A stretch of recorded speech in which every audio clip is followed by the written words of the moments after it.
So we want to draw two more straight lines, but this time we're going to use the words parallel and perpendicular. So I'm trying to draw the line that passes through 1, 3 and is parallel to 2x plus y equals 1. So what I need to do is I need to find the gradient of this line. And when I'm looking for the gradient of lines like this, I like to have them as y equals, because then I can clearly see the gradient. So I'm just going to rearrange that line that we're given and make it y equals 1 minus 2x. Now, the gradient of this line is always this number here that's in front of the x. So I now know that my gradient, which is m, is negative 2.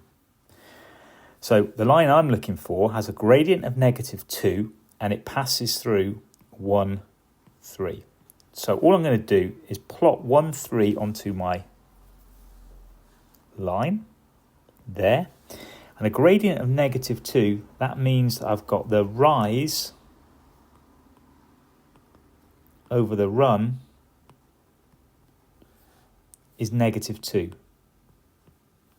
So I could do negative 2 for the rise and 1 for the run. So I'm going to go 1 along like this, and then I'm going to come 2 down like this. So that's 1 across and 2 down and put a cross there, and I'm going to do that again. And we can start to see, or we could have gone this way, but we can start to see we've got 3 points. And now, through those 3 points, I'm going to just draw a straight line. I also know it's going to go through here and here.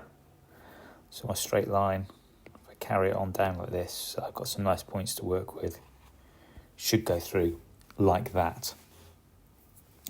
So again, let's just double check that. It's got a gradient of negative 2, yes. And I know it also goes through there at 5. I mean, there is another way that you could have worked it out from the point, because I now know I've got y equals negative 2x, and I've got this intercept number, which I'm going to call c, and I'm going to use this coordinate here for x and y, which is 3, and then x will be negative 2 plus c. So if I rearrange that, I can see that c is 5. So I could also have tried to work it out from my equation here. That's the equation of the red line that I drew. And you can see the 5 is where it crosses here. Let's do another one, but with perpendicular. So draw the line perpendicular to, and we've got 2x plus 3y, 2x plus y equals 3, and it passes through 4 minus 2. So what I'm going to do is I'm going to rearrange that one that I've just highlighted, and I'm going to make it y equal to 3 minus 2x. Now the gradient of that line is minus 2.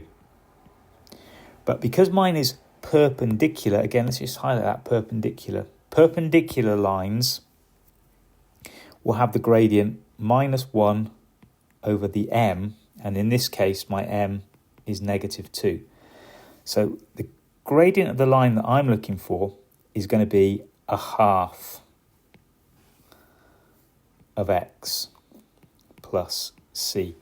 Now I'm going to do what I did before. I'm going to look at this graph here and put 4 and minus 2 in. So minus 2, x is 4, so half of 4 is 2, add c. If I rearrange that, c is minus 4.